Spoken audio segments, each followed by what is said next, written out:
Olá, amigos da Revolução Industrial Brasileira, como vão vocês? Hoje é quinta-feira, 8 de julho, começando mais um Desenho Notícias, o comentário diário na Revolução Industrial Brasileira, em que eu, Fausto Oliveira, trago para você assuntos econômicos comentados por um viés assumidamente desenvolvimentista, na RIB, que é a única mídia desenvolvimentista do Brasil.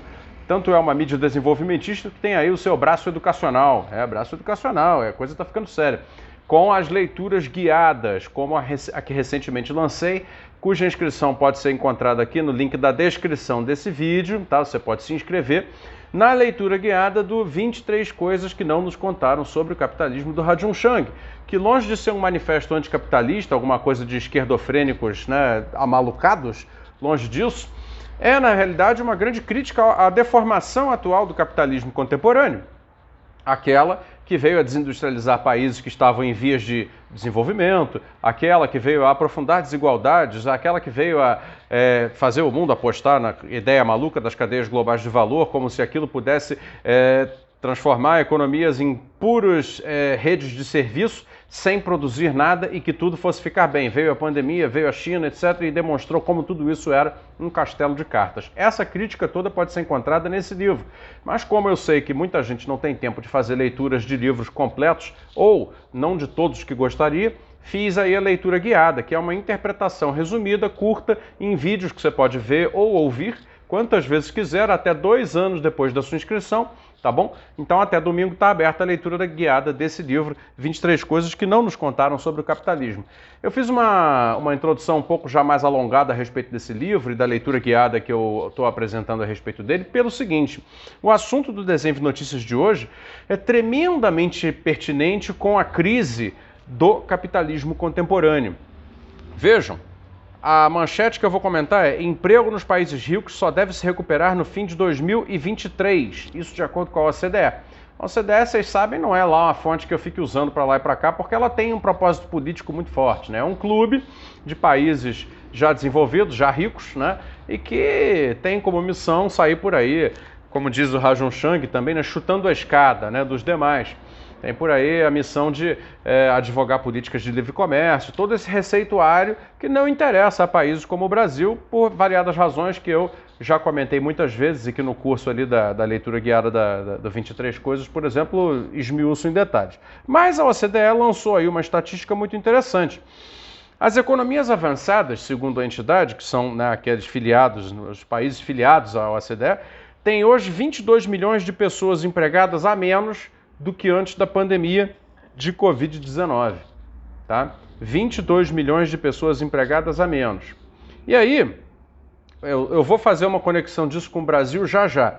E aí é o seguinte, a maior parte desses 22 milhões de pessoas empregadas a menos agora do que antes da pandemia são de pessoas que tinham trabalhos de menor qualificação e, portanto, né, agregavam menos valor às economias, que, portanto, vieram a ser mais sacrificados ou sacrificados em primeiro lugar durante os fechamentos, os lockdowns da pandemia, e que agora, nas recuperações econômicas, estão tendo as maiores dificuldades de se recolocar, de serem contratados por algum tipo de empreendimento, exatamente pelo fato de que não conseguem se adaptar a qualquer tipo de trabalho. E, como vocês sabem, as recuperações econômicas estão sendo dirigidas por investimentos públicos, que no mundo desenvolvido se direcionam deliberadamente para a nova economia.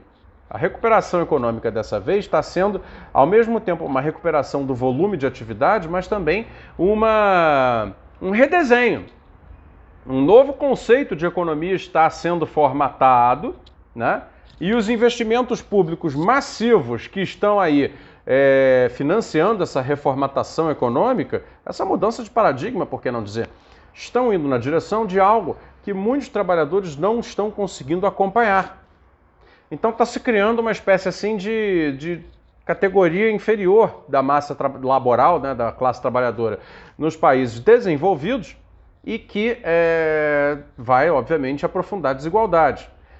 Certamente eles saberão lidar com isso, né? Tem Primeiro, tem poder financeiro para isso, e segundo, tem também a sensibilidade social, por que não dizer? A maioria dos países desenvolvidos hoje, se contar a Europa toda, né, país por país, tem sistemas sociais de seguridade, de bem-estar, que são capazes ainda, apesar de todo o mal que se lhes fez, ainda são capazes de prestar algum tipo de apoio no sentido da requalificação profissional, etc.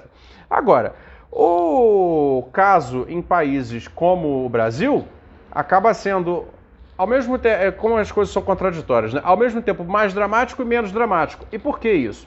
Porque aqui a recuperação, exatamente por não estar fundada em investimentos públicos massivos, ela não implica redesenho de nenhum tipo na matriz produtiva brasileira. A matriz produtiva que sai da pandemia é idêntica àquela que entrou na pandemia.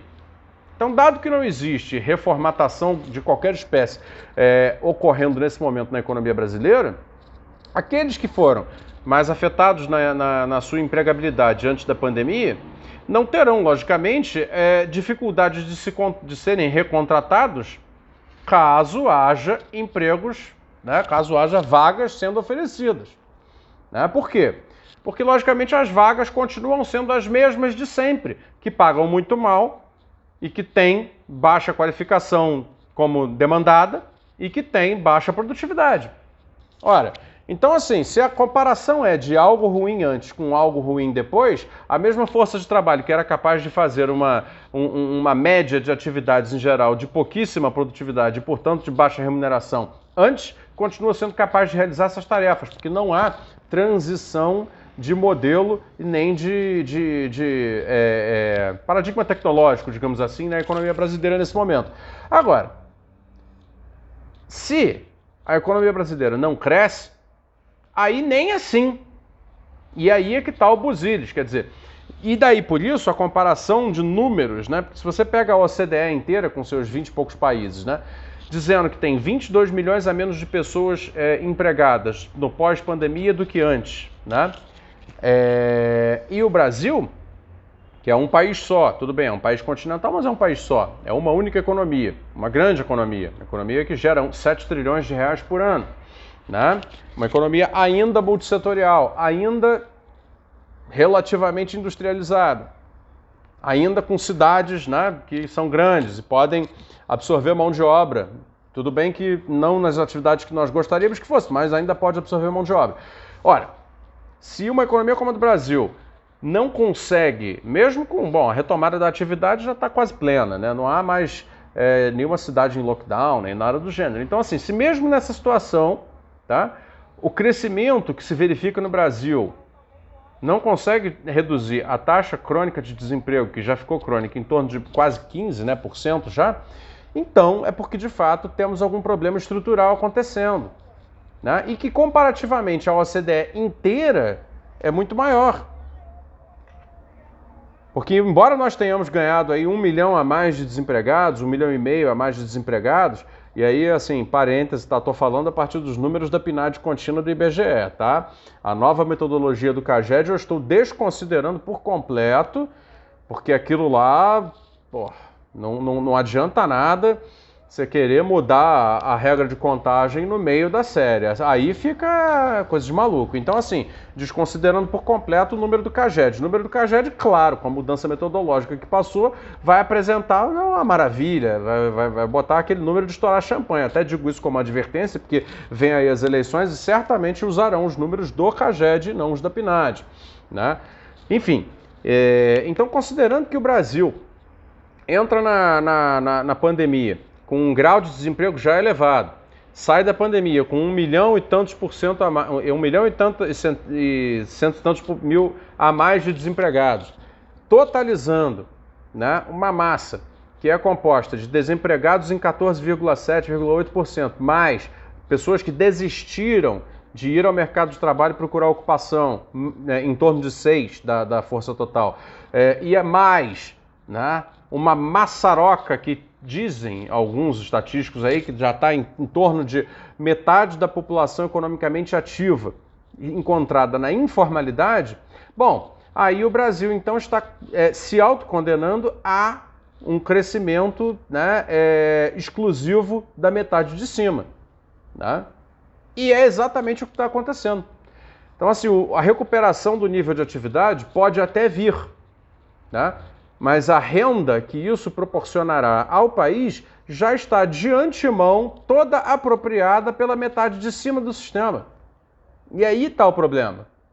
Então nós estamos agora numa situação, e a pandemia ajudou a piorar isso, intensificou essa tendência, numa situação em que o crescimento agora, nesse minuto, está aprofundando desigualdades.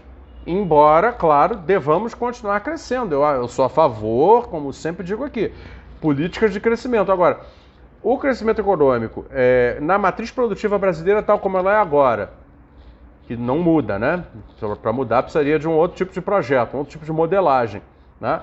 E ainda por cima, tendo deixado abrir esse nível, esse fosso, né, na força de trabalho, ele será um crescimento reprodutor de desigualdade. Até que isso gere uma oportunidade a mais para quem saiu fora da oportunidade média do sistema, vai demorar muito e talvez venha de forma insuficiente.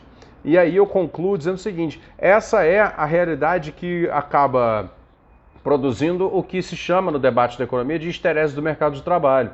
É quando o nível de desocupação de uma parcela significativa da força de trabalho se prolonga por tempo demais, e essa parcela da força de trabalho, quando a economia reativa, ela passa a ser considerada inútil para reaplicação a partir do momento em que a economia volte a contratar. E além disso significar a exclusão sumária de uma parte da sociedade, com todas as consequências socioeconômicas que isso, né, carrega, além disso, implica também um fato econômico muito severo, que é o seguinte: a economia passa a trabalhar com um grau daquilo que é considerado pleno emprego muito baixo. Ou seja, se o desemprego normal é 10, né, significa então que a economia se adapta para trabalhar, né, com 12 de desemprego, na melhor das hipóteses. Por quê? Se começa a baixar o desemprego para abaixo dos 10, ou seja, melhorar a situação do povo, né, ela necessariamente estará recolocando para produzir pessoas que ficaram, né, em situação de incapacidade, estão desestimulados, estão incapacitados e, portanto, o crescimento faria decair a produtividade do trabalho. Então seria um crescimento, né, quase que anticrescimento. Portanto, seria um crescimento inflacionário, porque você começaria a gerar massa salarial sem aumento de produtividade correspondente. Esse raciocínio, essa disjuntiva, provoca o quê? Uma situação em que o desemprego, a chamada taxa de desemprego natural, fica alta demais, que é aquela de que são pessoas que realmente não vão voltar para o mercado de trabalho. Em geral, ela é muito baixa. O certo é ela ser muito baixa. Mas a esterese do mercado de trabalho, que é o que está acontecendo no Brasil, pode acabar fazendo a taxa de desemprego natural subir para 10%, 11% da força de trabalho. Isso é uma tragédia. Uma tragédia. E uma contradição horrenda para um país que precisa de taxas de crescimento de 4% a 5% ao ano, como o Brasil precisa. Não sei se foi claro, espero que sim. São as contradições, né, dessa maneira deformada do capitalismo contemporâneo se processar e que em lugares como o Brasil adquirem perversidades particulares, como, né, a de haver dois sistemas econômicos operando num único país. Um, né, que consegue prosperar com uma alta de dólar ou com um aumento de exportação de commodities ou com serviços financeiros, etc, etc. E o outro que é o da economia real, da galera do dia a dia e tal, que está, né, comendo poeira. Comendo poeira. Então é isso. Obrigado aí por assistir. O Desenho de Notícias volta amanhã. Um abraço.